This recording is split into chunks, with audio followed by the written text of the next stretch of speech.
हमारे मतभेद हो सकते हैं लेकिन हमारे मनभेद नहीं है। और मनभेद की जहाँ बात आती है वहाँ पे हम उस पक्ष में है ही नहीं, मनभेद हमारे अंदर नहीं होता। और राष्ट्र की जहाँ तक बात आती है हम एकजुट हैं। जो मौजूदा सरकार है अपने जो सामाजिक जो हमारे मुद्दे हैं, आर्थिक मुद्दे हैं, शिक्षा के मुद्दे हैं, व्यवसाय के मुद्दे हैं, उन मुद्दों को भटकाने के लिए, हिंदू मुस्लिम का ट्रम्प कार्ड खेलने के लिए वो सब मुद्दे लाए जाते हैं कि मुर्दाबाद के नारे लगाना, गो बैक के नारे लगाना, कोई भी ये चीज़ें गलत है। ये चीज़ें देश में नहीं होनी चाहिए, इसके हम खिलाफ भी हैं। और इस पर जो सरकार अभी मौजूदा जो सरकार होगी इस पर काम कौन करेगा? कांग्रेस इस पर काम तो नहीं करेगी, काम तो सरकार ही करेगी। मैं तो करूँ आइडेंटिटी करो, फांसी लटका उनको, ऐसे लोगों को। देशद्रोह का काम बर्दाश्त नहीं होगा देश में। नमस्कार, सभी को सादर प्रणाम। मैं अनूप कुमार। आज हमारे साथ हैं फरीदाबाद कांग्रेस कमेटी के जिला अध्यक्ष गोपाल वशिष्ठ। आज इनसे बात करेंगे जिस प्रकार से तालिबान का मुद्दा चल रहा है कि अफगानिस्तान पे तालिबानी आतंकियों ने कब्जा कर लिया, वहीं भारत देश के कुछ नेता, अभिनेता और अभिनेत्रियां उन तालिबानियों का समर्थन कर रहे हैं। तो उसी के विषय में इनसे बात करें। भाई साहब, पहले तो हम जानना चाहेंगे कि तालिबानी जो है वो आतंकवादी संगठन है या नहीं है? जय हिंद साथियों, मैं चौधरी गोपाल वशिष्ठ आपके माध्यम से, आपके चैनल के माध्यम से सर्वप्रथम पूरे देशवासियों को, पूरे क्षेत्रवासियों को पवित्र त्यौहार रक्षाबंधन की हार्दिक शुभकामनाएं। धन्यवाद। अब आप सवाल करें। सर, मेरा सवाल ये था कि तालिबान जो आतंकवादी संगठन है ये रियल में आतंकवादी है या नहीं है? देखिए महोदय, मैं जिस पार्टी से बिलोंग करता हूँ, मैं जिस पार्टी का मेंबर हूँ, हमारी पार्टी ने कभी भी तालिबान जैसे शब्दों का, तालिबान जैसे लोगों का न कभी समर्थन किया है, न समर्थन करेंगे और न समर्थन रहेगा। क्योंकि आपके माध्यम से मैं अभी मुझे अवगत हुआ है कि कुछ लोगों ने तालिबान का समर्थन किया है। मैं तो तालिबान का ही नहीं, जितने भी देश में, जितने भी पूरे विश्व में आतंकवादी संगठन हैं, आतंकी लोग हैं, हमने न उनका समर्थन किया है, न कर रहे हैं और न करेंगे। हम उनके सख्त खिलाफ हैं, घोर निंदा करते हैं। और किसी भी संगठन का जो उग्रवाद को जो महत्व देता है, पनपता उग्रवाद के जो पैदाइश करता है, उसके हम सख्त खिलाफ हैं। इनका बिल्कुल नामो निशान मिटना चाहिए। जैसे सपा के कुछ सांसद हैं यूपी से, मौजूदा भी सांसद हैं वो, उन्होंने भी कहा कि तालिबान का समर्थन किया कि तालिबान बिल्कुल सही कर रहे हैं अफगानिस्तान के साथ जो भी कर रहे हैं। देखिए महोदय, जिस पार्टी का आप जिक्र कर रहे हैं उस पार्टी में तो मेरे समझ से तो कुछ लोग ऐसे भी हैं कि जो एक अभिनेत्रियां के रूप में हैं, वो उनका सपोर्ट कर रही हैं। मैं उनका नाम नहीं लेना चाहूँगा, किसी व्यक्ति विशेष से मेरे कोई वही है नहीं, कोई बैर नहीं है। लेकिन मैं कहना चाहूँगा कि वो मात्र एक एक्टर है, गायिका होंगी शायद, और उनको इस चीज़ की पकड़ नहीं है। आतंकवादी का, किसी आतंकवादी संगठन का, किसी आतंकवादी उसका सपोर्ट करना निंदनीय है, गलत बयान है, नहीं होना चाहिए। आखिर कुछ भी है, हमारी आइडियोलॉजी अलग हो सकती है, हमारे मतभेद हो सकते हैं लेकिन हमारे मनभेद नहीं है। और मनभेद की जहाँ बात आती है वहाँ पे हम उस पक्ष में है ही नहीं, मनभेद हमारे अंदर नहीं होता। और राष्ट्र की जहाँ तक बात आती है हम एकजुट हैं। तो उन सांसदों के अलावा एक फिल्म अभिनेत्री सौरा भास्कर, उन्होंने तो अपनी हदें पार करते हुए हिंदुओं की और हिंदुत्व की तुलना तालिबान से कर दी है। नहीं, गलत है, निंदनीय है। मैं इसकी भरसक निंदा करता हूँ। हिंदू हो या चाहे कोई मानव जाति का कोई भी, समाज का कोई भी हिस्सा हो, गलत है तो गलत है, हम उसकी अवहेलना करते हो, गलत है। वो नहीं बोलना चाहिए उनको ऐसा, एक समझदार व्यक्तित्व को ऐसा नहीं बोलना चाहिए और उनकी बिल्कुल निंदा होनी चाहिए, मैं समझता हूँ। आपने देखा होगा कुछ दिन पहले 8 अगस्त को जंतर मंतर पे भारत बचाओ आंदोलन का एक आह्वान किया गया था, और उस आंदोलन के तुरंत ही बाद उसी दिन जंतर मंतर पे एक कम्युनिटी विशेष को लेकर के नारे लगते हैं कि काटे जाएंगे तो राम राम चिल्लाएंगे।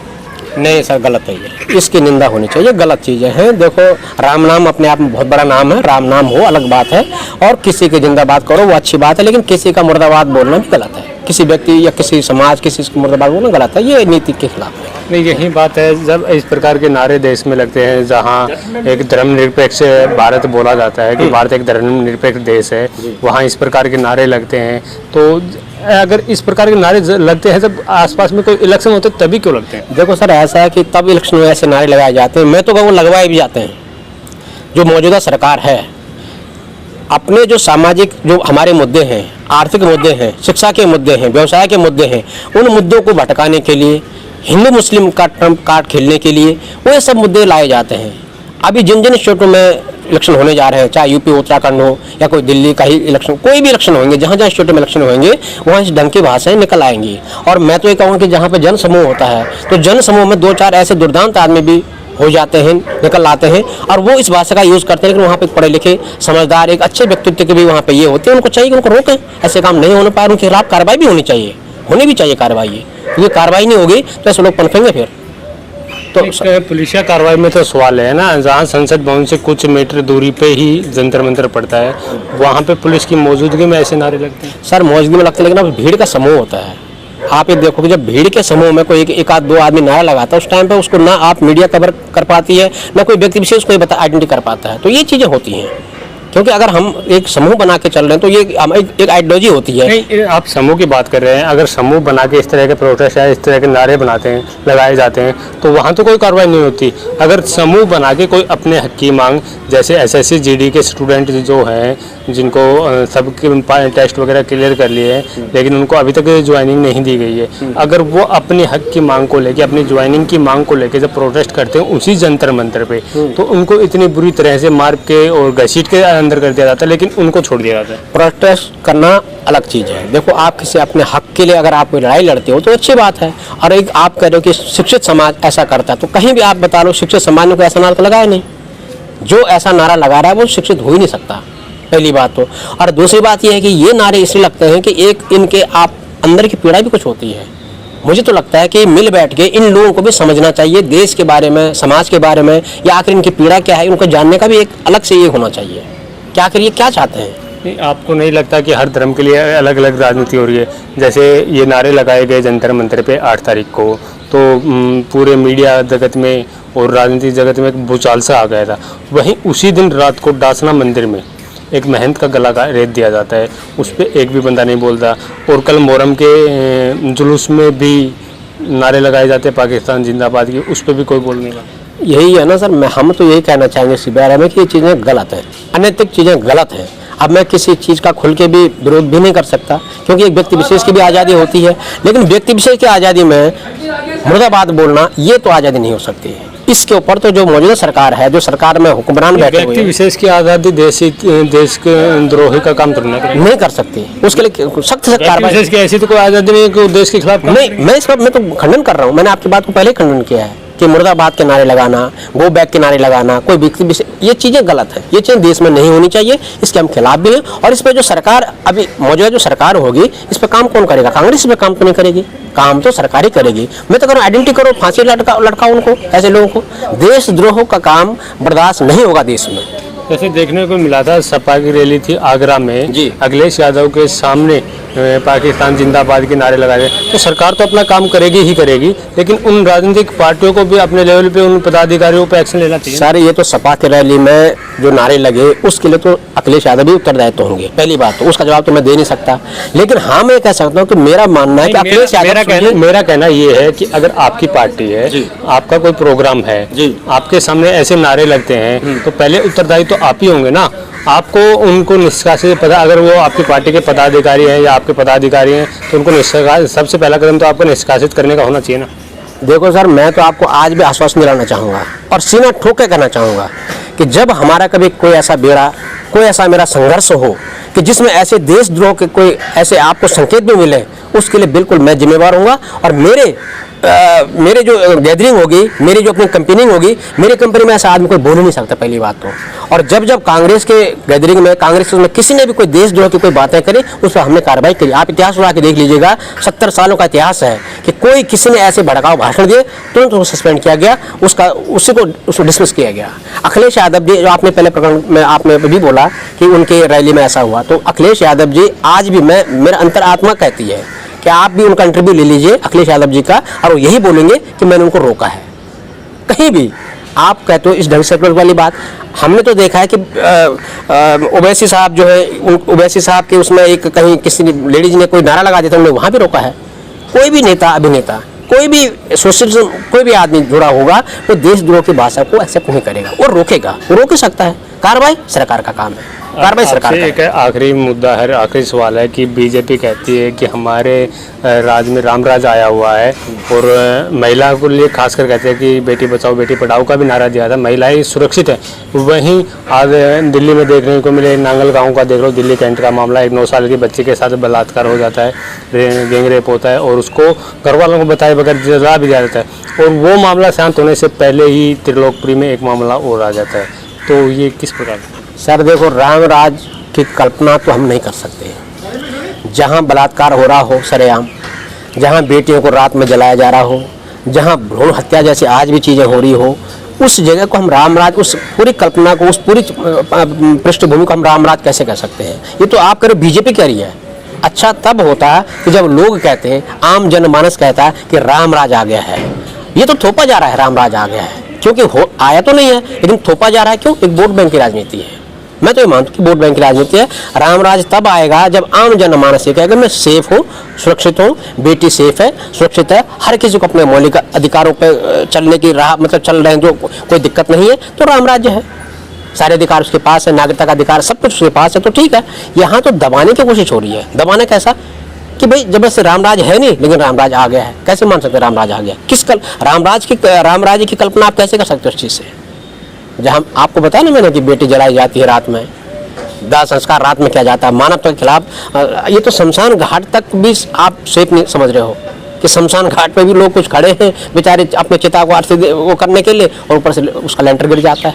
कौन सा रामराज बताइए? तो सरासर एक बड़े मतलब एक आह्वान है, एक प्रलय होने का आह्वान है, मैं तो ये कहूँगा। अब इतना कुछ विरोध आपने बताया, इतनी कुछ घटनाक्रम होने के बाद भी बीजेपी कहती है कि हम यूपी में डंके की चोट पे 2022 में बनाएंगे और केंद्र में 50 साल राज करेंगे। ये तो बीजेपी कहते हैं ना, सारा कुछ तो बीजेपी कहती है सर, वो कहती तो है। तो सरकार में वही है ना, तो वही 7-8 सालों से सिर्फ कह रही है, काम कुछ नहीं हो रहा है, धरातल पे कोई काम नहीं है। आज भी आप देख लो कि 70 साल, अगर हम पे बोलते हैं कि 70 साल कांग्रेस का राज रहा है, 70 सालों में देश में क्या नहीं हुआ है। मेरे मित्र है, ये फसल काट रहे हैं, सिर्फ ये फसल काट रहे हैं, ये हमारी वही फसल है, ये उनको काट रहे हैं और इसके अलावा इनके पास कुछ नहीं है। शिलान्यास कर सकते हैं, सामो पर्दा ढक के उस पर दूसरा नाम लिख सकते हैं, इतना ही कर सकते हैं। ये सरकार जुमलेबाज की सरकार है और बड़ा निंदनीय विषय है कि इलेक्शन आना और फिर कोई धर्म समुदाय। नहीं लगता कि बीजेपी सरकार में विपक्ष कहीं ना कहीं कमजोर है? जैसे कांग्रेस की सरकार थी, अगर पेट्रोल डीजल 1 रुपये या कुछ पैसे भी बढ़ जाता था तो बीजेपी अपोजिशन में थी, वो अपने लेवल पे रोडों पे आती थी, धरना करती थी, प्रदर्शन करती थी, लेकिन कांग्रेस का कहीं दिख नहीं रहा। सर ऐसा है, कांग्रेस बिल्कुल काम कर रही है। आपको मैं कहना चाहूँगा सोशल मीडिया प्लेटफॉर्म आज सक्रिय है, क्योंकि हमारी बात शायद कुछ ही लोग सुन रहे हैं, लेकिन सोशल मीडिया पे एक ट्वीट होता है तो लाखों लोग उस चीज़ को पढ़ते हैं। तो आप तो ये नहीं कह सकते हम धरातल पर नहीं है, धरातल पर एसी में बैठ कर नहीं सर, ये बिल्कुल गलत बात है। देखो हमारे क्या है कि वॉलंटियर्स होते हैं, वो निरंतर काम करते हैं। हम भी देखो, अब एक वॉलंटियर आदमी आप कंट्रीब्यूशन दे सकते हैं ना, पार्टी की तरफ से उत्तरदायी क्या बोलना है क्या नहीं बोलना, जो जिसका काम वो अपना कर रहा है। लेकिन हमने मुद्दे नहीं बनाया गया, हम तो बीजेपी सारा कुछ घेर के बोलती है, हम एक शब्द बोलते हैं। आज भी मैं कह रहा हूँ कि मैंने कम बोला लेकिन झूठ नहीं बोला।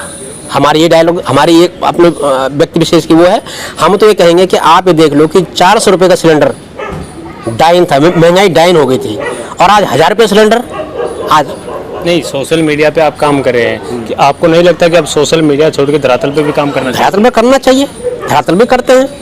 मैंने ये नहीं कहा कि मैं सिर्फ सोशल मीडिया पे ही काम कर रहा हूँ, धरातल पे भी हम, हमारे साथ एक आदमी कुछ नहीं कर सकता, हमारे साथ ही हमारी पूरी टीम होती है जो कि पल पल की खबरें हमें देती है, हम उस पर काम भी करते हैं, इम्प्लीमेंट भी करते हैं, एक्शन भी करते हैं। नहीं, जिस प्रकार से बीजेपी ने धरातल पे काम करके हर घर तक पहुँचे और आज केंद्र में या लगभग राज्यों में सरकार बना रखी है, उस प्रकार से आपको नहीं लगता कि जैसे अगर 56 रुपये पेट्रोल था तब रोडों पे प्रदर्शन हो जाते थे, लेकिन अब ऐसा कोई 100 से ऊपर चला गया, लेकिन अपोजिशन का ऐसा कोई धरना प्रदर्शन वगैरह विरोध दिखता नहीं है? अनूप जी कार्रवाई कर रहे हैं। अनूप जी, हमने प्रदर्शन का तो आपने जो बताया ना, आपने इस आज से 10 दिन का पूरा कांग्रेस का आप पेज खंगाल के देखिए, हर स्टेट में, उत्तराखंड, हरियाणा, आपको मतलब जहाँ भी स्टेट में आप देखें, दिल्ली में पूरे भरजोर इसका विरोध हुआ है। हमने इतना विरोध किया इसका कि वही मैं उसका सार यही तो है कि 400 रुपये का सिलेंडर जो था वो महंगाई डाइन थी, और अब क्या जवाई बन गई है? जो चूड़ियाँ तोड़ते थे, 400 रुपये का सिलेंडर था, चूड़ियाँ तोड़ते थे, आज वो बहुत मोटे खा पी के मोटे हो गए हैं। आज वही महंगाई जो है ना फल फूल रही है। तो ये निंदनीय है, पब्लिक समझ रही है। हमारा मैसेज जो है बहुत घुमा फिरा के नहीं होता, हम क्लियर मैसेज देना चाहते हैं समाज को, पूरे देश को। क्योंकि इसमें होता क्या है कि बहुत सारा बोलना ठीक नहीं होता, मैं समझता हूँ। कोई चीज़ संस्कृत में बोली जाती है, संक्षेप में बोली जाए और सटीक बोली जाए, तो उसका ज़्यादा इम्प्लीमेंट करते हैं।